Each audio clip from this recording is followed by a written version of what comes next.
Amigos, ¿cómo están? Les da la bienvenida a la Fernanda Editora, una Fernanda Editora muy enferma de hecho, pero solo estoy aquí para darles un disclaimer. Este episodio lo grabé hace como 2 semanas y lo iba a postear la semana pasada, pero me huevié de archivo y posteé el otro. Así que hay un par de cositas medio desactualizadas, como que les digo que no empieza la fil, como que hablo de que julio recién empezó y nada que ver, solo eso. Y también, si ahorita escuchan la calidad hasta las huevas, es porque están construyendo junto a mi casa, ya va 1 año, es escandaloso, pero yo no puedo grabar en las mañanas ni en las tardes porque todo el día hay bulla, hay tracas, hay taladros, hay ladrillos. Estoy tan enferma que no se me vienen a la mente los sonidos de construcción. Digo como ladrillos, calaminas, bulla. Es como vivir en el video de Satisfaction. ¿Se acuerdan de ese video 2000ero desagradable? Ya, yo vivo ahí todos los días. Pero bueno, el episodio sí fue grabado en buenas circunstancias. Fue grabado en la noche, madrugada, no me acuerdo. Así que no tendrán inconveniente en el audio. Ahora sí, me despido. Los TKM, chaus. Amigos, ¿cómo van? ¿Qué onda? ¿Cómo están? Yo dejo de grabar un par de semanas y ya me olvido de cómo funciona esto. Bienvenidos a un nuevo episodio de Una Mala Lectora, su podcast de confianza. Yo soy Fer y me alegra darles la bienvenida al primer episodio de julio. Amigos, qué rápido se está pasando el año. Qué terrible, qué angustiante, me duele todo. Ya se viene la fil, luego pasamos a la mitad más chévere del año y ya es un degenere, se acaba el 2024. ¿Ustedes pueden creer que este año toda la gente que nació en el 2006 se volverá mayor de edad? ¿Pueden creerlo? ¿Pueden creer que los 80 era hace 40 años? Terrible todo, amigos, terrible todo. Vayamos al tema que nos interesa, el podcast. En junio fue el mes del orgullo. Hubiese querido postear este episodio el mes pasado, pero mi vida ha estado un poco bastante caótica. Igual en casi todos los episodios creo que recomiendo algún librito escrito por una autora o autor LGTBIQ+. Tenemos que leerlos todo el año, no solo cuando ponemos el arco iris en la foto de perfil. Se sabe, se menciona hasta la saciedad. Sin embargo, igual me parece que es buena ocasión para agrupar un par de recomendaciones de libros que estén protagonizados por mujeres y chicas queer. Y libros sobre todo que no he mencionado antes en el podcast o de los que no he podido hablar mucho en cuanto a este tema. Porque he hablado de libros escritos por mujeres trans, mujeres bi, mujeres lesbianas, en los episodios de casas, de rupturas, en el de fantasmas, etc, etc. Pero creo que he orbitado alrededor de otro tema mi recomendación y hubieron cositas que se me quedaron en el tintero. Igual, y si son nuevos en el podcast y no lo han escuchado en orden, permítanme decirles que están cometiendo un error. Porque muchas veces hago referencia a cosas o libros de los que he hablado antes. Entonces como que completo el rompecabezas a medida que va avanzando el podcast.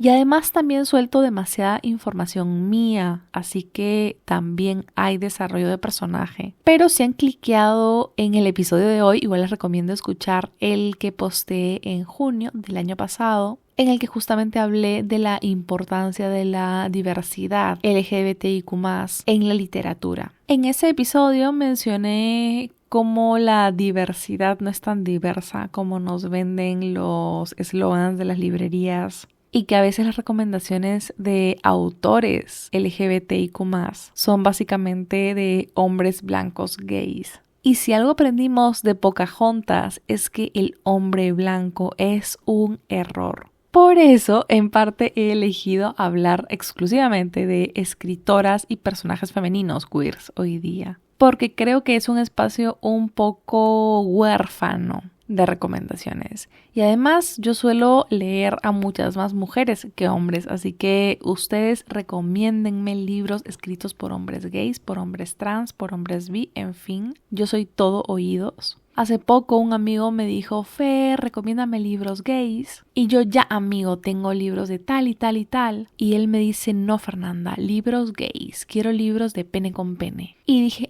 caray, no tengo. Así que recomiéndenme para también nutrir a mi pobre amigo que no sabe qué leer. En este otro episodio del podcast que les menciono, hablo también de cómo necesitamos un orgullo interseccional, cómo necesitamos que esa interseccionalidad impacte en los escaparates de las librerías, del rainbow washing que pasa en la industria editorial, de cómo colocan una banderita en el perfil y creen que con eso reinventan el marketing, de cómo el Love is Love es reduccionista porque acepta las disidencias sexuales solo cuando están enamoradas, y en fin, varios temas por ahí que a mí me parecen importantes, de los cuales me parece chévere hablar, pero tampoco voy a repetir las mismas cosas que ya dije en un episodio, ¿no? Así que si les interesa y no me han escuchado, los invito a retroceder un poco en el tiempo mediante el podcast. Y el contenido de hoy es un poco diferente. Además, a modo ya de chisme,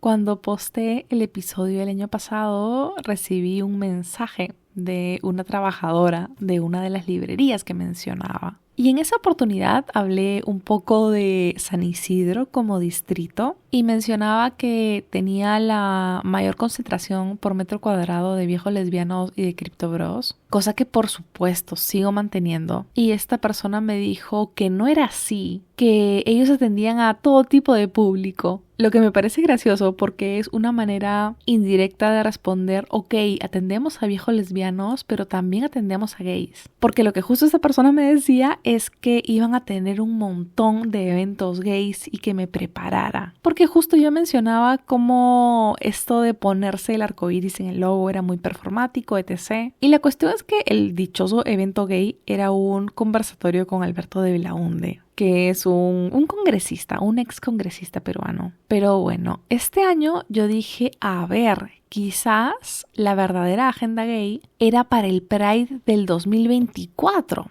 Capaz tenía que prepararme todo un año para el rayo homosexualizador de esta librería. Pero este año no hubo ni un evento, tampoco se pusieron el arcoíris en el logo. Retrocedieron varios pasitos en su estrategia de marketing. Y en general siento que el orgullo en el sector editorial ha estado apagado. De hecho, una de las novedades que más se han recomendado durante el mes ha sido un libro reeditado de Alberto Fuguet, que es un autor chileno gay súper exitoso. Y lo traigo a la conversación porque él sacó un libro de memorias hace un par de años llamado VHS. Y en este libro él contó que cuando tenía 15 años, un amigo suyo lo obligó a violar a una trabajadora doméstica. Y una trabajadora doméstica mapuche, que es el pueblo indígena más numeroso de Chile. Por supuesto que cuando el libro se publicó, se generó un montón de conversación y luego él dijo que medio había metido ficción, había exagerado las cosas, no sé. No entiendo por qué alguien contaría que violó o que lo hicieron violar a una mujer con intención de meterle sazón a sus memorias. No, absurdo. Pero este solo era un no tan amable recordatorio de que los hombres gays también pueden odiar a las mujeres. Pero en fin, así ha estado la cosa este año, medio muerta, medio descolorida, creo yo. No he visto grandes acciones de librerías, de editoriales. Me apareció, por ejemplo, un reel de Penguin en publicidad, pero con sus libros juveniles. Y eso me parece un poco gracioso, ¿no? Cuando se recomiendan libros de autores LGBTIQ+, pero solo juveniles, ¿no? Porque cuando creces pierdes la inocencia y con ella pierdes la homosexualidad. Pero en fin, realmente todos mis sentimientos sobre la escena editorial respecto a la diversidad lo encuentran en el otro episodio. Pero igual, aprovechando de que estamos hablando un poquito del tema, debo repetirles que todo se conecta. Siento que el año pasado en la cultura pop hubieron historias muy mainstream con representación. Por ejemplo, en Netflix estaba Heartstopper. También hubo ese episodio hermoso de The Last of Us con una historia de amor entre dos hombres. Las chicas tuvimos Bottoms. También nominaron al Oscar Nimona. Salió esta película azul, dorado, sangre real. siempre digo mal el nombre, pero ustedes saben de qué película hablo. Y no es que, wow, fue el año más gay porque tuvimos Heartstopper, Gay Rights, sino que me refiero a que los medios masivos tuvieron mucho éxito comercial con estas historias protagonizadas por personajes LGTBIQ+, y esto siempre es significativo. Cosas horribles siguen pasando, crímenes terribles siguen ocurriendo, no digo que no. Pero que estas historias generen ruido en la movida cultural y hayan personas sintiéndose vistas y representadas siempre es bienvenido y me parece signo de algo bueno. Y creo que este año ha bajado esa cuota que se había ganado últimamente. Y todo está conectado, amigos, siempre lo menciono porque en Italia ha ganado la ultraderecha. En los Países Bajos también parece que pasará lo mismo en Alemania. Y para que esto pase en Alemania, amigos, permítanme decirles que estamos mal.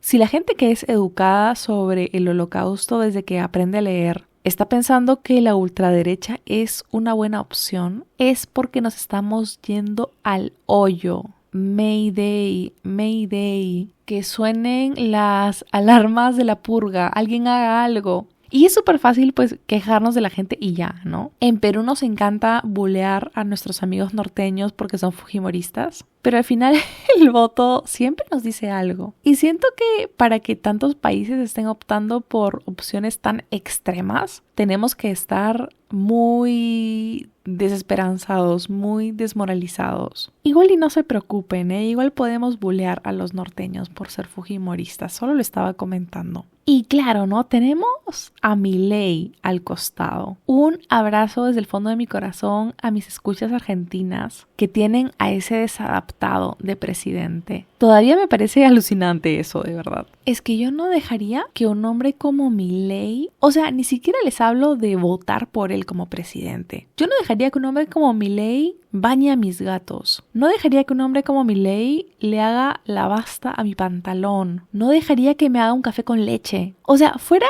de él como político, ni siquiera me parece un adulto funcional. No sé cómo explicarlo. Su Instagram parece una página random de memes. Memesio tiene una mejor curación. Y es que encima de ser una nulidad y ser extremista y ser un peligro, el pata es un desadaptado. Pero en fin, me fui del tema. Lo que les quería decir es que vivimos en un mundo globalizado y estas cosas no son casualidad. Yo siento que estamos virando hacia un panorama más oscuro y más triste. Y esto por no mencionar lo que anda ocurriendo en Gaza, lo que anda ocurriendo en Palestina, que es tristísimo, que es desolador. Y ojo, el país que está cometiendo esto se vende en las redes sociales como el lugar más gay friendly sobre la faz de la tierra, cosa que es súper peligrosa, súper triste y les repito, no es coincidencia que estén ocurriendo todas estas cosas. Pero en fin, ahora sí, llegando al contenido que yo tenía pensado para este episodio, cuando lo empecé a armar, quería armar algo muy light, distintas recomendaciones, charlita de las autoras, todo cool. Pero una vez elegí los libros de los que iba a hablar, me di cuenta que este episodio era un monstruo. Porque vi los libros y empecé a hacer conexiones. A mí me encanta conectar cosas, así es mi cerebro. Es mi mayor maldición y mi mayor bendición a la vez. Y salió un tema que se me hace súper, súper interesante. Así que voy a empezar con este apartado importante y luego voy a seguir con el resto de recomendaciones, con el resto de libros. Me emociona un montón hablarles de este tema. Yo creo que da para todo un capítulo más adelante, pero voy a empezar hablándoles con el libro que lo empezó todo, con el que surgieron todas estas conexiones. Hablé de esta novela el año pasado en el episodio de mis historias de fantasmas, para ser más exacta. Y no porque trajera fantasmas exactamente, sino por toda su estética terrorífica que homenajea el cine de horror y de serie B. Les estoy hablando de Lo que más me gusta son los monstruos, la parte 1 de la escritora e ilustradora Emil Ferris. Estoy contando los días para que Random Perú traiga al país la parte 2 y esté a un precio ridículo, pero en fin.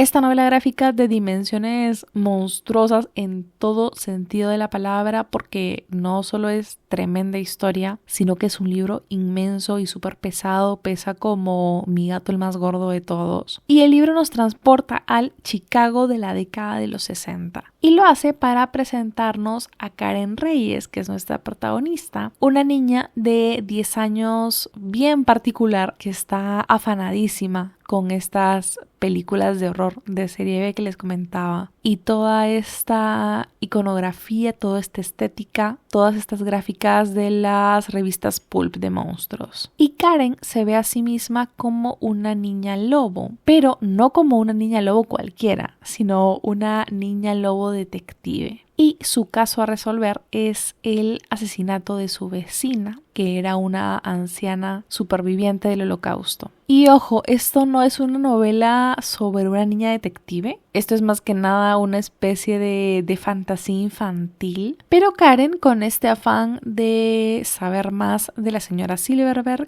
empieza a desenredar los hilos de su historia. Y también nos empieza a contar la historia de su mamá, la historia de su hermano que está por irse a la guerra, también la historia de su mejor amiga del colegio, y la lista sigue y sigue y sigue. Y mientras Karen se pasea por todas estas historias, va hablándonos de temas cada vez más interesantes y potentes y oscuros. Nos habla de la pérdida de la inocencia, nos habla de muerte, de trauma, de racismo, etc. Y siento que la autora cuestiona un poco si los monstruos que tanta fascinación despiertan en ella no son un poco un mecanismo de defensa para la protagonista en medio de tanto horror. Esta es una novela gráfica bien ambiciosa, es tremenda, las ilustraciones son increíbles, la autora tiene un ojo maravilloso para captar lo grotesco y lo horroroso, pero también hallar ternura en el horror. Esta niña lobo se ve a sí misma como un monstruo, pero también despierta mucha ternura, y cada página es una obra de arte que pareciera hecha con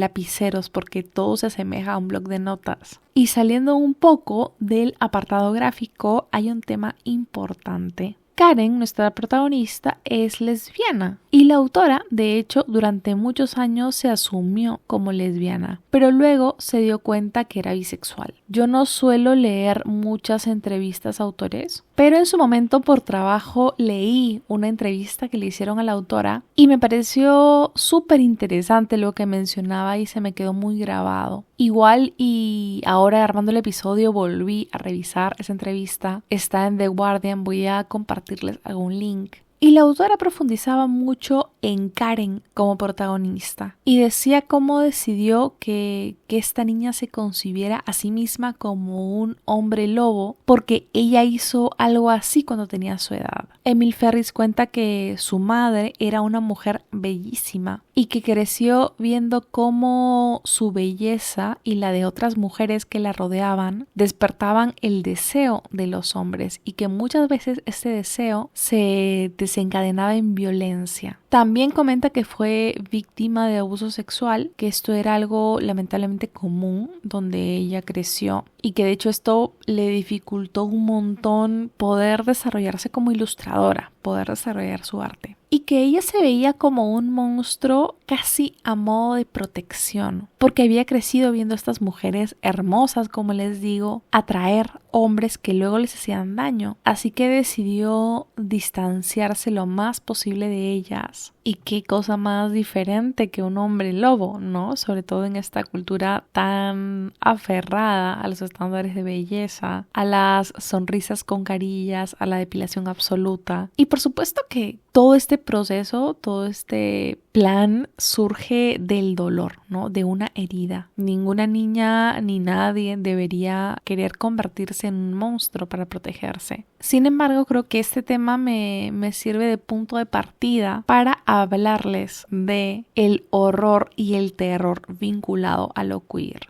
Hay un vínculo innegable allí. El horror, desde su fundación, busca desafiar lo establecido, ¿no? Como que dibuja una línea divisoria entre lo que conocemos y lo que no conocemos. El terror estaba reservado para la noche, ¿no? A contar historias en la oscuridad, a la luz de la fogata. El terror me lleva a pensar en la marginalidad, en el tabú. El terror también es subversivo, es contestatario, es transgresor. El terror transforma, el terror despierta el rechazo de los conservadores y de la iglesia. Es que es innegable que hay muchísimos paralelismos. Históricamente, el cine de terror era como para los raritos, ¿no? Los rechazados del colegio, los chicos incomprendidos, los chicos marginalizados. Ellos eran los fans del terror. Durante muchos años, cuando la gente veía a chicos vestidos con ropa oscura, decían son satánicos, la juventud está perdida. Siento que la estética del horror muchas veces ha despertado y despierta también al día de hoy las mismas reacciones que las estéticas andróginas o que juegan un poco con los roles de género tradicionales. Este rechazo e incomprensión que han despertado los fans del horror se asemeja mucho a los recibidos por las personas LGBTIQ+.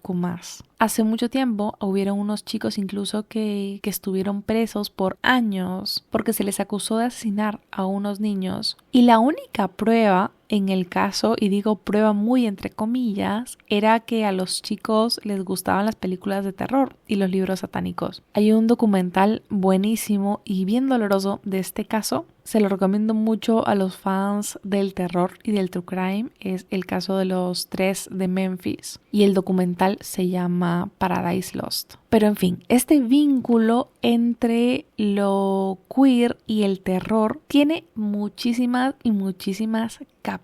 Estoy hablando de la respuesta de los otros, también de sus narrativas, de su estética incluso, ¿no? El terror puede ser muy camp, que es esta estética que valora mucho lo exagerado y lo artificial. Pienso mucho en las drag queens, pienso en un juego con lo que es tradicionalmente considerado como guachafo, ¿no? Hace un par de años hubo una Met Gala centrada en el camp. ¿Y quién había escrito el libro fundacional del camp? Susan Sontag, me refiero a Notes on Camp. Y ella es una mujer lesbiana, es que todo se conecta, amigos. No saben lo emocionante que es cuando veo un vínculo y luego empiezan a aparecer otros y otros y otros. Y me pregunto a mí misma cómo es que no había hablado antes de esto. Hay muchas drag queens que adoptan una estética de terror. Los Club Kids hacen lo mismo. Pienso en iconos como Frank-N-Furter de The Rocky Horror Picture Show. Pienso también en Elvira, que era este icono queer por años y salió del closet muy recientemente. Pienso también en Divine o incluso en Chappell Roan, que va a salvar el pop en los próximos años y que algunas veces ha adoptado un par de looks muy de terror. Además, Lestat de Entrevista con el Vampiro es un icono bisexual. Tenemos también Jennifer's Body, tenemos a Carmila. Carmila es el libro de vampiros fundacional y gira en torno a una relación sáfica. Es que incluso tenemos a Glenn/Glenda, que es el hijo/hija gender fluid de Chucky. Pues esa película salió en el 2004 y me atrevo a decir que fue la primera representación mainstream de un personaje no binario y es el hijo de Chucky.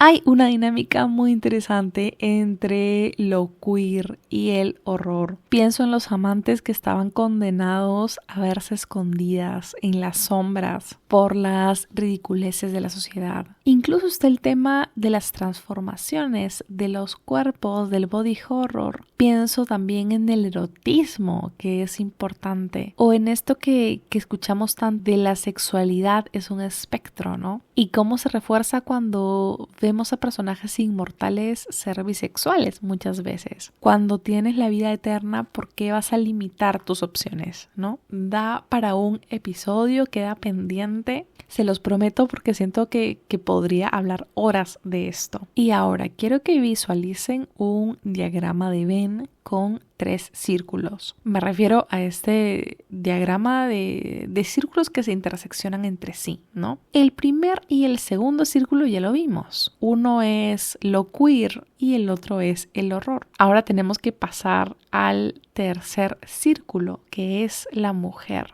Entonces nuestra zona de intersección entre los 3 círculos es una reunión entre el horror y las mujeres queer. A ver, otro tema que me encanta, las mujeres y el horror. Siento que hablamos mucho de este apartado como una estética, ¿no? Hablamos de mujeres escribiendo de fantasmas, hablamos de brujas, hablamos de la oscuridad femenina, etc, etc. Y a mí me encantan los libros de terror escritos por mujeres. He recomendado muchísimos en este podcast. Pero creo que no he hablado de lo que más me gusta de los libros de terror escritos por mujeres. Siempre me he detenido a comentar la experiencia femenina por aquí. Hay muchos temas en la literatura que siento que a las mujeres nos interpelan de manera muy particular. Y por lo mismo la experiencia femenina puede ser un poco aislante, ¿no? Es como si no fuese universal, porque a nosotras nos dan miedo cosas que no a todos les dan miedo. Por ejemplo, a nosotras nos apasionan y nos fascinan temas que quizás a los hombres no les llamen tanto la atención.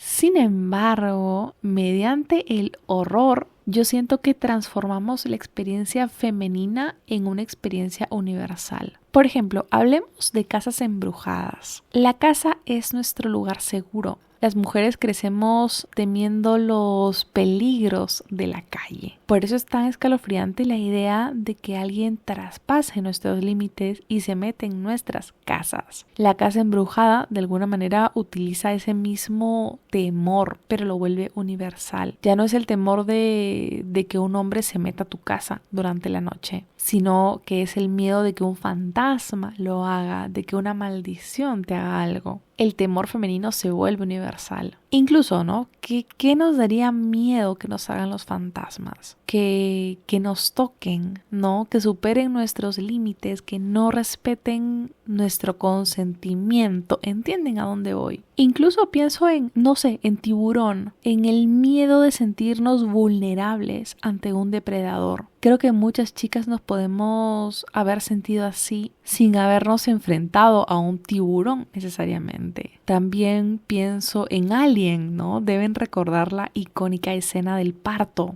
Imagina que alguien te embarace sin tu consentimiento y que luego te obligue a parir, de terror. Y estoy segura que este era un miedo que los hombres no se habían detenido a contemplar porque escapa de la experiencia universal. Es un miedo muy femenino. Sin embargo, cuando vieron a Alien, sintieron miedo. También pienso en El Exorcista. Qué atemorizante que alguien posea tu cuerpo cuando tú no le estás consintiendo. Y qué miedo tenemos también de desfigurarnos, de volvernos monstruosas en medio de una sociedad que se rige con tanta violencia estética, ¿no? Pienso en las brujas también, en toda su mística vinculada a la feminidad, a lo oscuro, incluso al demonio. Así como es innegable el vínculo entre lo queer y el horror, me parece innegable el vínculo entre lo femenino y el horror. Aquí entra el diagrama de Venn que les digo. Pasa algo muy interesante cuando hablamos de mujeres queers y el horror. Cuando empecé a seleccionar los libros de los que les quería hablar hoy día, me di con la sorpresa de que varios giraban alrededor del horror. Y apenas le puse un poquito de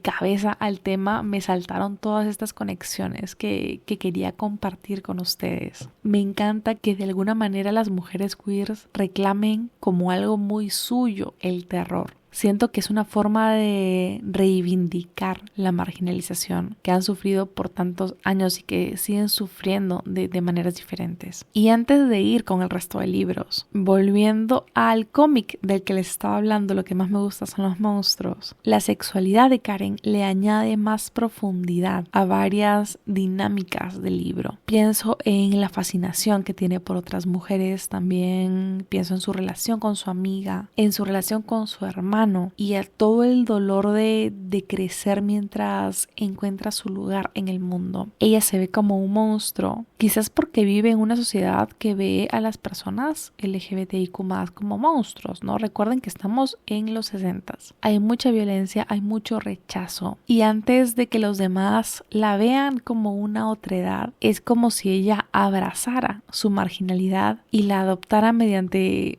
este imaginario del horror. Y además también hay una dualidad bien interesante con los monstruos, ¿no? Porque a la par que son perseguidos y son maltratados, también son poderosos, son libres, son difíciles de controlar. A mí me encantan todas las capas con las que juegan con los monstruos en este libro. Súper recomendado siempre y ojalá poder reseñarles el segundo tomo pronto. A mí me encantaría leerlo este año.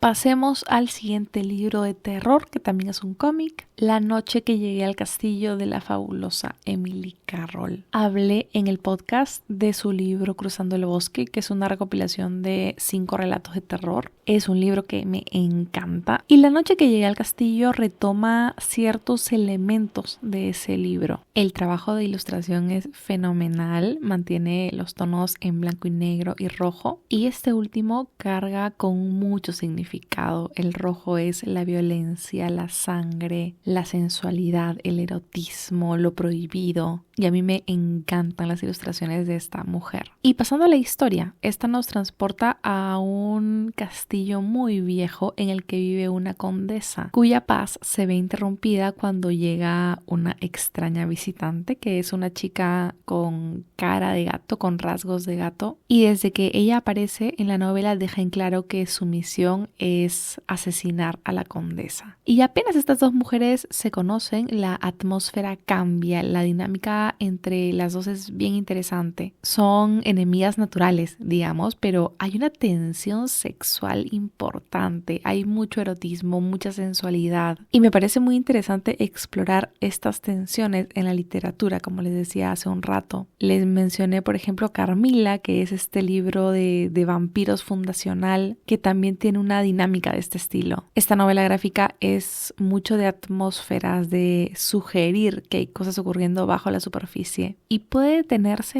en construir esta atmósfera, esta ambientación, porque el tiempo que abarca es súper corto, realmente podría ser un cuento. Emily Carroll es una autora lesbiana y sus libros siempre tienen personajes sáficos. Este término está muy de moda últimamente. Lo sáfico abarca todos los vínculos sexoafectivos relacionados a lo femenino. Una relación sáfica es la de una bisexual que ama a otra mujer o que tiene relaciones con otra mujer, y también puede ser la de una mujer lesbiana, una mujer trans lesbiana, una mujer bisexual, etc. Se empezó a utilizar para dejar de usar tanto el lésbico, porque pues esto no incluye a las chicas bi, ¿no? Pero el término sáfico tampoco incluye a las mujeres trans heterosexuales, por ejemplo. Entonces siempre siento que con esto de las etiquetas alguien se queda fuera. En fin, era solo un breve contexto para quienes no sepan mucho del tema. Volviendo a Emily. Esta mujer siento yo que homenajea mucho a Angela Carter, a Shirley Jackson, que ambas son de mis autoras favoritas, y también a Carmilla en este libro en particular. Igual y la condesa, protagonista de esta novela, siento que tiene muchas reminiscencias de Elizabeth Bathory, que es esta condesa que mataba a chicas porque pensaba que bañándose con su sangre sería joven por siempre. Una mujer muy Leo, si me lo preguntan. Amigos, mi gato se ha subido al escritorio y no deja de ronronear y no soy nadie para sacarlo. Y estuve esperando que se baje, pero no se quiere bajar, así que grabaré con él. Y si escuchan el ronroneo, que sea ASMR. Igual al final del episodio voy a poner así sus ronroneos con volumen. Ya le voy a acercar el micro a la garganta y todo. Pero bueno, ahora que hablaba de la condesa, recordé que Alejandra Pizarnik tiene un relato basado en esta mujer llamado La Condesa Sangrienta. Y la sexualidad de Alejandra siempre ha generado mucha conversación. A mí se me hace muy raro cuando la gente se pone a debatir sobre la sexualidad de alguien que ya está muerto. Ella tenía entradas en su diario en las que se identificaba como hetero, pero también es verdad que habían algunas que sí dejaban ver sentimientos celos hacia otras chicas también. Pero a mí todo este tema de los diarios y de las cartas me conflictúa. Siento que son archivos personales muy íntimos, tanto las cartas como los diarios. Entonces entiendo por qué se editan y se venden. Tengo un par que la verdad no he terminado de leer, solo he leído un par de entradas, pero no sé, no decido bien todavía dónde me posiciono con estos textos. Pero este relato largo lo tengo en PDF, si quieren me lo pueden pedir y se los mando. Y la verdad es que de Alejandra prefiero su poesía, a mí me encanta su poesía. La Condesa Sangrienta lo leí hace siglos también, pero creo que si me hubiera encantado lo recordaría mejor. Igual y les recomiendo que si les interesa la historia puedan chequear la edición de Libros del Zorro Rojo, que está ilustrada por Santiago Caruso, que es un ilustrador maravilloso. Les he hablado de él cuando hablé de El Huésped de Amparo Dávila, que mi edición está ilustrada por él y es súper talentoso en todo lo que es el horror. Y nuevamente, el vínculo está allí de las mujeres con el horror y con lo queer, porque siempre habían mitos de que esta mujer, que esta condesa, pues seducía a otras chicas, ¿no? Todo siempre se conecta. Pero en fin, si lo tuyo es el horror y las chicas sáficas, tienes que leer sí o sí a Emily Carroll. Cruzando el bosque me parece una gran introducción para empezar a leer novelas gráficas. Y el libro que les he recomendado hoy me parece que ya es un pasito más, porque tiene una narrativa más onírica, no es tan evidente, pero como les digo, it's giving Angela Carter, it's giving Shirley Jackson, it's giving Amparo Dávila. Me encanta esta exploración de la sexualidad femenina como arma, como de concebir lo erótico como capital. Además, y esto también es importante, siento que las mujeres lesbianas o bisexuales suelen ser sexualizadas por la mirada masculina muchas veces. Una mujer que está con otra mujer se vuelve algo así de que es súper hot, súper sexy, pero es como si se quedara en ese nivel y no se humaniza. Entonces me parece importante libros que reclamen este poder sobre nuestra sexualidad y además como esta no necesariamente tiene que estar vinculada al amor,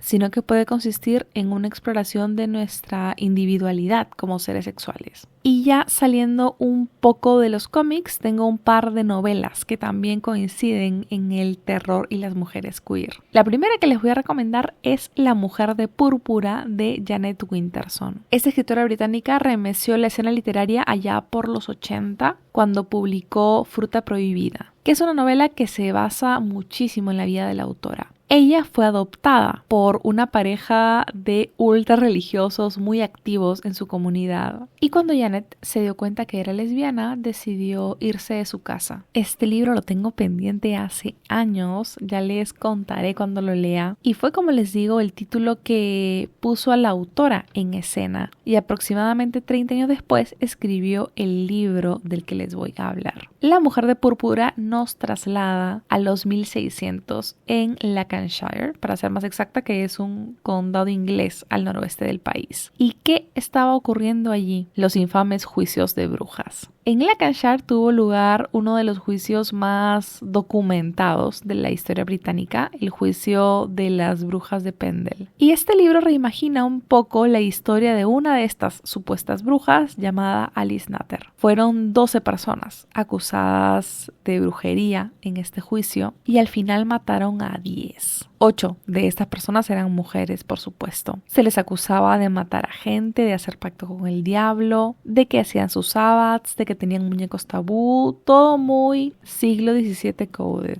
Y todo esto ocurrió cuando el rey era James I, que era muy religioso. Entonces era obvio que esto puso más presión en la persecución de estas supuestas brujas. El rey creía en las brujas, impulsó legislaciones para penar la brujería. También se reforzó que esta conllevara la pena de muerte, en fin. Y es por esto que al inicio de la recomendación les hablé brevemente del otro libro de la autora. Ella se sintió rechazada por la iglesia cuando se dio cuenta que era lesbiana. Y esa misma iglesia era también la que rechazaba a las supuestas brujas y las cazaba y las mataba. Es que todo se conecta, como les digo. Y cuando tenemos esta relación tan bien establecida, es de esperarse que la protagonista de La Mujer de Púrpura, que es Alice Nutter, sea bisexual. E igual esto, ojo, es total libertad creativa de la autora. Es una reimaginación de esta parte del juicio, pero me encanta cuando la ficción se toma estas licencias. Es muy en la onda de fanfiction. De hecho, Urano debería traer en la fil un libro que me llama mucho la atención porque realiza un ejercicio muy similar y se llama Milady Jane. Acaba de salir la serie, me parece, por Prime.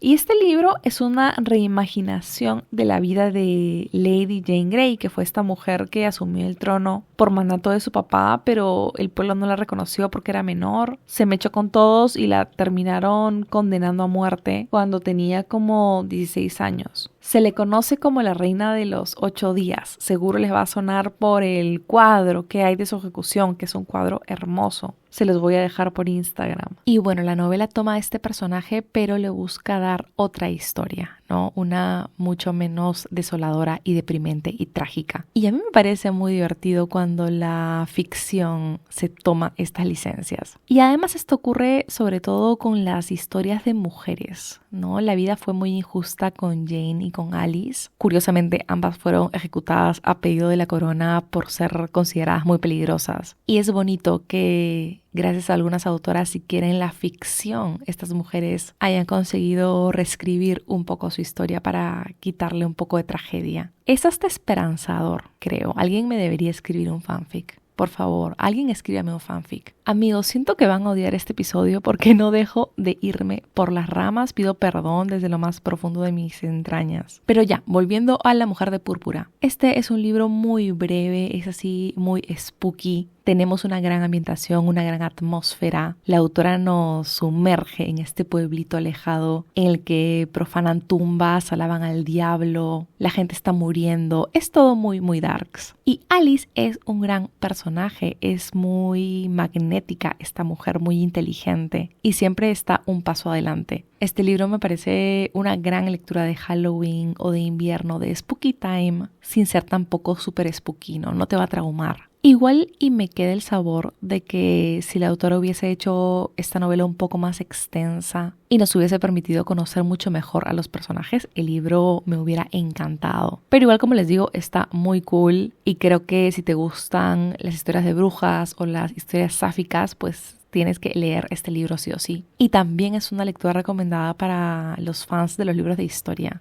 Siento que les puede gustar. Y pasamos a la última novela de terror, aunque no es un libro de terror en sí, pero de esta categoría de horror y cosas tenebrosas. Me estoy refiriendo a, en resumen, Una vida maravillosa de Nell Stevens. Esta es la novela debut de la autora y me parece muy emocionante tener este arranque. Yo creo que solo le auguran cosas buenas a esta autora. Y además este libro creo que se vincula un poco a La Mujer de Púrpura en el sentido de que es un poco fanfiction de la vida misma. Les cuento, tenemos a esta niña de 14 años que muere allá por los 1400 en Mallorca. Esta niña se llama Blanca y ella decide quedarse como fantasma, aferrado a este lugar, específicamente al monasterio en el que se murió, y medio que ve la vida pasar, ve el tiempo pasar. En estos casi 400 años pasan muchísimas cosas. Evidentemente el mundo cambia y por más que Blanca sea un fantasma, ella cambia también. Y este libro nos lleva al momento en el que una suerte de familia disfuncional llega al lugar. Y aquí entra el factor fanfiction. Y es que esta familia está conformada por Amandine Aurore Dupin, que es mejor conocida por el seudónimo bajo el que escribió, que es George Sand. Es una escritora clásica francesa. Ella llega al monasterio con sus 2 hijos y con su amante. Chismecito. Porque ¿quién es el amante? Shocking, Frédéric Chopin, que es este compositor y pianista, ¿no? Detrás de grandes hits musicales, como el de tun, tun, tun, turururun, tun, tun, tururun. Me acabo de acordar que les hablé de este libro en mi book haul de la fil pasada y alguien me dejó un comentario diciéndome que no tarareaba muy bien. Pero bueno, llega esta familia al monasterio y ¿qué sucede? Que Blanca se enamora. De hecho, ella comenta al inicio del libro que cuando estaba viva habitó en un mundo de hombres apuestos y después de morir se encontró con una época de mujeres hermosas. Y esto lo había mencionado antes, ¿no? De cómo los personajes que están condenados a la vida eterna suelen ser bisexuales. bisexuales. La eternidad creo que te cambia la perspectiva, me parece muy divertido. Es probable que todos seamos bisexuales, pero la vida no nos alcanza para tener ese despertar bisexual. Pero en fin, ese es el planteamiento del libro muy a grandes rasgos y a mí me parece muy divertido, muy original, muy propositivo. Estoy muy contenta de que Letras de Plata, que es este sello de ficción literaria de Urano, esté apostando por historias diferentes como esta. Realmente yo siempre estoy al tanto de las novedades gringas y la oferta allá es inmensa. No me refiero solo a autores gringos, sino a los libros que traducen. El mercado es inmenso. Hay muchísima variedad, no tienen idea. Y siento que Urano ahora mismo es la editorial que apuesta por historias más diversas y por voces muy actuales. Esta novela me parece una mezcla muy inesperada, como una novela súper moderna, porque tenemos fantasmas, tenemos amores sáficos, tenemos una pareja conformada por una escritora clásica y uno de los más grandes compositores de la historia, no sé. Tenemos este factor fanfiction y la autora hila muy finito para mantener el equilibrio entre todos estos elementos que parecería imposible juntar. Me encanta cómo Blanca es a la vez una niña, pero también es un alma vieja que lleva como 400 años vagando en nuestro mundo. Es muy bonito ver cómo se enfrenta al amor con tanta inocencia, con tanta ternura, pero a la vez es un poco una adolescente hormonal, como tiene que ser. Y además, como esta es una historia de amor que solo se puede desarrollar de un lado porque es una fantasma, pues esta situación da pie a pensamientos bien interesantes de la protagonista sobre la vida, sobre la mortalidad, sobre el autodescubrimiento también. Y el inicio del libro es buenísimo porque te cuenta un poco de algunos de los huéspedes que ha tenido este monasterio, te cuenta de su primer amor sáfico, por ejemplo, o de un sacerdote horrible que abusa de una niña y cómo Blanca como fantasma lo intenta atormentar o ayudar a la niña, y es todo darks, medio tenebroso, pero muy enternecedor en sí. Y por otro lado tenemos también la historia de George y de Chopin, porque este viaje fue clave para ambos. Él estaba muy enfermo y además la gente del lugar era súper conservadora, los dos eran amantes. Y George usaba, pues aparte de este seudónimo masculino, también se vestía como hombre. Entonces era una mujer muy adelantada a su época. Por lo mismo despertaba el rechazo de la sociedad y esto hace totalmente comprensible que despierte tal fascinación de este fantasma adolescente. Igual, y yo creo que se nota que es una novela debut en el sentido que tú puedes sentir que le faltó un poquito de cocción. Tiene un gran planteamiento. La autora aparte escribe muy bien, la historia funciona, los personajes funcionan, exploran temas bien interesantes como la muerte, la pasión, etc. Pero siento que pudo ser una novela extraordinaria y se quedó en ser una novela buena. Creo que es una novela muy de atmósferas, con una trama que va muy lento y que además te ofrece una exploración diferente y bastante particular de lo que son los amores platónicos, de lo que es el despertar sexual. Pero igual me faltó una cosita más. Pero lo quiero recomendar sobre todo si quieres un libro diferente a cualquier otra cosa que hayas leído. Y además que no lo he visto mucho por internet. Y no sé por qué, porque creo que une elementos muy chéveres que le gustarían al internet en general, que le gustarían a los Gen Z o a los millennials. Y también me recuerda mucho a esta frase hermosa de todas las historias de amor son historias de fantasmas. Y con esta novela acabamos con la sección de libros spookies de mujeres sáficas. Así que pasamos a nuestra programación regular con otros 4 libritos. Y puedo ver que estoy tarde, puedo ver que sufriré con la edición. Así que para agilizar las cosas voy a volverles a recomendar un par de libros que he mencionado antes en el podcast, pero de los que no les he podido hablar tanto. El primero es Soy una tonta por quererte, de Camila Sosa Villada. Y esto porque ya les recomendé Las malas hasta decir basta. Lean a Camila Sosa Villada, es fantástica, escribe maravilloso. Yo empecé con miedo este libro de relatos porque adoré Las malas, la valla estaba alta, pero este libro me gustó muchísimo. De hecho, fue de mis mejores lecturas del año pasado. E igual me quedo con la Camila novelista, con la Camila de largo aliento, pero este libro igual creo que reúne cuentos buenísimos. Muchos de estos están protagonizados por mujeres trans. Camila es una mujer trans. y creo que capturan de una manera muy hermosa esta contradicción entre la ternura y la violencia de la experiencia trans. Es muy bonito leer de la amistad de estas chicas, de los lugares seguros que forman estas chicas, de las cosas graciosas que les pasan, pero sin perder de vista que están sumergidas muchas veces en dinámicas violentas. Estos cuentos capturan la luz de sus protagonistas justamente porque hay oscuridad. A mí me encantan estos cuentos, me encanta la autora. Y el otro libro que ya les había recomendado antes hace lo mismo. Me estoy refiriendo a La mala costumbre de Alana S. Portero. Hablé de este libro en el episodio de La ternura y la rabia del fin de la infancia. Y hablaré de nuevo de este libro en un episodio que todavía estoy armando. Esta novela nos transporta a los años 80 al barrio obrero de San Blas en Madrid, que es donde conocemos a esta niña trans encerrada en un cuerpo que no siente suyo.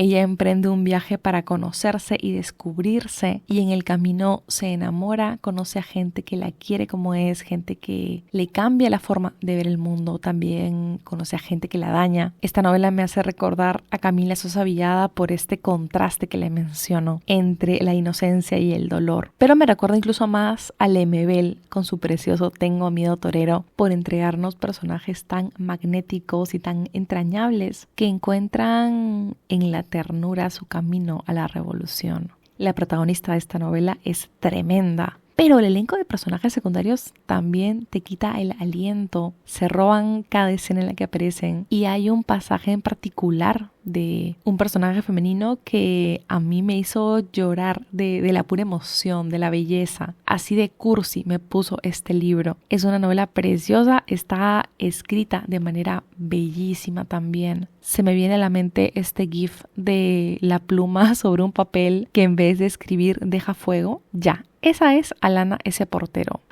Como les digo, de estos dos libros ya he hablado antes en el podcast. Del primero hablé en mis mejores lecturas del año pasado y del segundo en mi episodio de la infancia. Sin embargo, los añado hoy porque no puedo hablar de mujeres queers sin hablar de mujeres trans. Me gustaría sumar más autoras y más autores trans a mi biblioteca. Por el lado de los chicos tengo a Andy Stevenson, que es el autor de Nimona, el autor de El fuego que nunca se apaga. También tengo por ahí Page Boy de Elliot Page. Así que si tienen alguna recomendación, yo soy toda oídos. A mí me parece una alegría que cada vez veamos más diversidad en las librerías, en las mesas de novedades. Yo sé que no es suficiente todavía, que la cuota está chiquita todavía, pero se están logrando cosas. Tampoco quiero ser el meme de "om nom nom, migajas, qué delicioso", pero creo que el terreno que se está ganando es importante. No lo quiero minimizar. Y por último, les quiero hablar un poquito de Yerbabuena de Nina Lacour. Yo leí hace muchísimos años Estamos OK de esta autora, que es un librito coming of age juvenil que a mí me encantó. Es de mis novelas juveniles favoritas y por eso tenía mapeada a la autora cuando se anunció que iba a hacer su debut en la ficción literaria adulta. Umbriel tradujo este libro y colocó en la cubierta el siguiente texto, ¿ya? Una historia de amor y vida de nuestro tiempo. Y apenas lo leí, se me hizo tan flojo, tan vago. ¿Qué me estás diciendo con una historia de vida de nuestro tiempo? ¿Qué significa eso? ¿Qué me estás contando? No entiendo. Pero cuando lo empecé a leer, entendí más o menos a dónde habían querido apuntar. Esta novela nos presenta a dos chicas, a Sara y a Emily, que después de atravesar adolescencias complicadas, se encuentran navegando por las aguas turbulentas de la adultez. Están en ese punto de sus vidas en el que cuestionan qué es lo que quieren hacer, en el que se sienten estancadas, en el que de alguna forma se comparan con el resto. Una de ellas tiene un tema con la validación académica, por ejemplo. Ambas también tienen problemas familiares, ambas coinciden en ver cómo la gente que las rodea parece tenerlo todo solucionado y eso las hace sentir que se están quedando atrás. Y todo esto siento que es muy de nuestro tiempo. Creo que esta novela, como muy poquitas que he leído, captura de manera muy real esta particularidad de la experiencia millennial, de sentirse un poco perdido, de no estar en el lugar que creería que debería estar.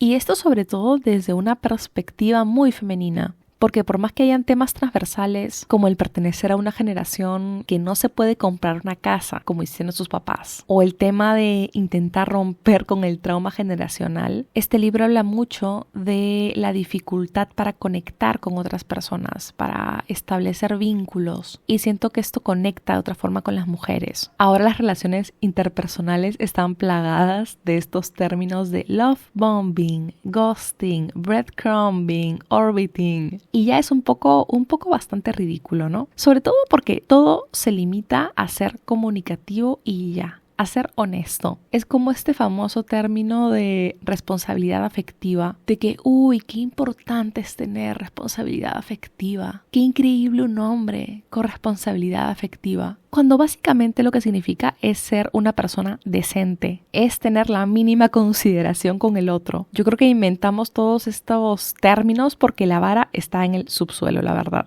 Pero bueno, a veces es complicado relacionarse, establecer conexiones duraderas y significativas, incluso en la amistad. Y este libro siento que explora bien este tema de los vínculos interpersonales. En ese sentido, me recordó a Gente Normal de Sally Rooney, que no es un libro que me encante, pero creo que sí acierta en este tema en particular. Soy Fernanda Editora, hablando a las 3 de la mañana, por eso hablo bajito. Solo quiero decir que borré un audio en el que decía que íbamos a volver con la sinopsis. Eso es todo. Chao. Estas chicas se conocen en el restaurante en el que Sara es barman y se da inicio a un romance que tiene igual sus idas y vueltas por un par de años. Me gusta la forma en la que la autora se aproxima al amor. Siempre nos dejan claro que el amor o la atracción no es suficiente para establecer una relación. Dios mío, amigos, lo caótico que está mi gato hoy día. En fin, les estaba hablando del amor en este libro. El amor, focus Fernanda. E igual lo que les he dicho no es un spoiler de que acaban juntas, de que no acaban juntas. No les voy a decir si sí o si no. Pero como les digo, es una historia de encuentros y desencuentros. Y estos se dan por algo. Hasta cierto punto de la vida crecemos creyendo que el amor es una magia, una dulce fantasía. Es como un sueño. Perdonen, no lo pude evitar. Ahora voy a tener pegada esta canción horrorosa por el resto del día como me pasó con Obsesión. Pero ya, focus, Fernanda, ¿qué me está pasando hoy? El amor romántico nos dice pues que cuando hay amor todo se puede, que el poder del amor puede contra cualquier adversidad. Pero la vida adulta luego nos enseña que no es así, que las relaciones sanas necesitan de mucho más que solo amor. Y me gusta leer de personajes que tengan esto súper claro. Me ha encantado conocer a esas protagonistas a lo largo de tantos años. Creo que son personajes multidimensionales y entiendes por qué se comportan como se comportan. Entiendes por qué meten la pata cuando meten la pata. Ambas están muy bien construidas. E igual, ojo, no es una historia de amor, no es un romance, es más de esas novelas de no plot, just vibes. Es la historia de dos chicas viendo cómo se las ingenian para ser adultos funcionales y convivir con sus traumas, básicamente. Como les digo, lo que más me ha gustado del libro es que captura la experiencia millennial de una manera muy realista. Es un libro que siento súper actual. Nina Lacour escribió Yerbabuena para las chicas nacidas en los 90s, para las chicas que están navegando por las aguas turbulentas de tener 30, de estar acabando sus 20s, para las chicas que ya son adultas pero no se terminan de dar cuenta que ya son adultas, o las chicas que quieren recuperar sus vínculos con sus hermanas, con sus hermanos, con sus amigos, para las chicas que no saben si están donde deberían estar, que no entienden qué onda con su vida romántica. Ya, para todas ellas, Nina Lacour escribió esta novela. Igual y me gustaría avisar que es un libro con trigger warning, sobre todo por el inicio. Yo lo empecé el año pasado. No tienen idea de la cantidad de libros que empiezo y luego me distraigo y no continúo. Pero este en particular lo abandoné, o lo puse, mejor dicho, en stand-by, porque llegué a una escena de abuso sexual y dinámicas de poder que me hizo sentir súper incómoda y lo tuve que dejar. Y no es que se romantice el tema, nada que ver, sino que se construye la escena escena con tal realismo que me generó mal cuerpo y no estaba de humor o de ánimo para leerme algo así. El libro tiene un inicio bien duro, se habla de temas complicados como la muerte, la drogadicción, el abuso sexual, como les menciono, y todo esto cuando las protagonistas todavía son menores. E igual son temas que se abordan con mucho respeto, no es que sea súper explícito ni que se mencione como shock value, pero a mí sí que me dejó en ese momento una cosa fea que no me permitió continuar con la lectura. Si debo mencionar algo que quizás no me terminó de convencer del libro, es que lo sentí un poquito caótico, en el sentido que me parece que necesitó más edición. Como les digo, el libro arranca con ambas protas siendo adolescentes. Y esto en líneas paralelas. Ellas no se conocen hasta que son adultas. Y como seguimos sus vidas hasta que tienen 20 y muchos, y a veces hay idas y vueltas con esto del tiempo, hay un poco de desorden. No es que el lector se confunda y diga, caray, ¿en dónde estoy?, sino que la estructura se siente un poquito caótica. Pero en general me ha gustado mucho esta novela, me pone contenta haberla retomado y haberla terminado. Es una autora que definitivamente quiero volver a leer. Me parece muy chévere que después de hacer una novela juvenil tan bonita, podamos disfrutar a la autora en un registro diferente, ¿no? En una novela más madura. Y es bacán tener este tipo de historias que son tan reales y tan de chicas que no saben bien qué están haciendo con sus vidas. Y ya para terminar, quiero recomendarles de taquito, porque me quedo sin tiempo, un libro del que he hablado antes en el episodio de obsesiones, pero que en sí no he recomendado lo suficiente, y es Paraíso Podrido de Jenny Val, una novela fascinante y absolutamente única en su tipo, muy perturbadora también. Y la premisa es súper sencilla. Tenemos a una chica que se muda a otro país para estudiar, allí se muda con una roommate y no tarda demasiado en obsesionarse con ella. Hay una tensión muy particular entre estas dos chicas y es una novela muy sensorial. Como les digo, yo nunca había leído nada como esto. La autora te describe sonidos, olores, texturas, todo es muy asqueroso también. Hay hongos, hay moho, hay pichi, hay comida podrida. Estas chicas viven en un departamento que ha sido construido en lo que solía ser una fábrica, por lo que se escucha todo. Entonces la prota se detiene a describirte, por ejemplo, cómo escucha las sábanas acomodarse sobre la piel de su amiga. Es un libro muy incómodo, muy sucio, como un buen libro de obsesiones tiene que ser, pero les aseguro que si no son demasiado asquientos pueden leerlo y no habrán leído jamás nada parecido. Y toda esta extrañeza es el escenario perfecto para explorar la sexualidad de una manera muy diferente. De una forma muy corporal, muy visceral, muy de estoy obsesionada contigo por el color de tus ojos y por la forma en la que me sonríes, pero también por la última gota de sudor asqueroso que exude tu cuerpo. Y creo que pocas veces vemos algo así en la literatura y resulta súper interesante. Y eso fue todo por el episodio de hoy, amigos. Me quise centrar en un par de novelas diferentes y centrarme en ficción. Además, he hablado en el podcast mucho de Fan Home, de Alison Bechdel, de La Casa de los Sueños de Carmen María Machado, de Hambre de Roxane Gay, de la poesía también de Gloria Fuertes, etc. Pero hoy quería centrarme en lo que es ficción. Y ficción fuera de algunos libros que he recomendado hasta decir basta, como Las Malas, como Todo Esto Era Nuestro, etcétera, etcétera. Hay mujeres LGBTIQ+ escribiendo todos los géneros, poesía, cómic, memoir. Y sobre todo la idea de este podcast es recomendar libros de autoras LGBTIQ+ en todos los episodios. Cuando hablamos de infancia podemos hablar de la experiencia trans, cuando hablamos de rupturas podemos hablar de rupturas de parejas gays. Creo que hablar de cualquier género literario es una oportunidad para recomendar autores queers. Hay gente que se queja de esta categoría, ¿no?, de literatura LGBTIQ+, pero creo que lo que no se nombra no existe y todavía vivimos en un mundo en el que necesitamos hacer énfasis en ciertas cosas a modo de resistencia y de celebración. Como les he dicho, hay autoras LGBTIQ+ en todos los géneros que me gusta leer, pero me parece importante poder resaltar también su chamba en particular. Espero que les haya gustado el episodio. Ha estado un poco caótico para mí. He tenido que parar con mi gato en el escritorio, con mi gato comiendo, con mi gato arañando el mueble y también he estado un poco dispersa, así que pido disculpas. Como siempre, un gusto acompañarlos, acompañarlas. La lista de episodios pendientes solo crece. que me muero de ganas de armar el episodio de mujeres y terror. Creo que puede quedar muy interesante. Debería guardarlo para Halloween, supongo, pero soy pésima como creadora de contenido. Yo armo los episodios de acuerdo a cómo me va fluyendo, así que seguro van a poder esperarlo antes. Saben que encuentran la lista completa de libros mencionados en Instagram y también en TikTok, donde me encuentran como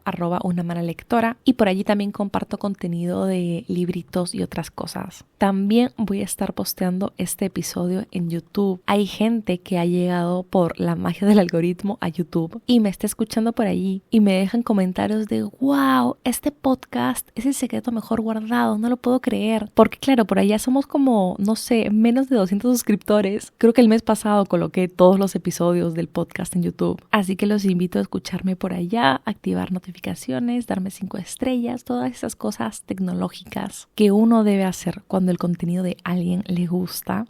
Ya sé de qué va a ser el próximo episodio. La semana pasada aconteció algo dramático en el mundo literario y esta vez sí me nace hablar de ello. Cosa rara, porque la mayoría de veces yo espero que pase el revuelo y pase la viralidad para realmente ponerle cabeza. Porque siento que a veces el internet y las tendencias y los hashtags y la inmediatez, etcétera, como que nos hace creer que nuestra opinión es más importante de lo que en verdad es. Y sobreanalizamos las cosas de manera tan inmediata que no hay espacio para el análisis o para ver los verdaderos efectos de las cosas que van pasando. No sé, yo soy medio enemiga de la inmediatez para algunas cosas, como para las funas, ¿no? Ya escucharán el episodio de la próxima semana. Si están chronically online en Twitter como yo y han escuchado los episodios anteriores del podcast, ya deben tener idea de lo que voy a hablar. Una vez más, un hombre haciéndome sufrir. Pero en fin, ¿para qué yo confío en un hombre? ¿Para qué yo confío en un hombre Escorpio? Terrible, oremos. Me escuchan antes de lo que piensan. Cuídense mucho, abríense por favor. Chaos.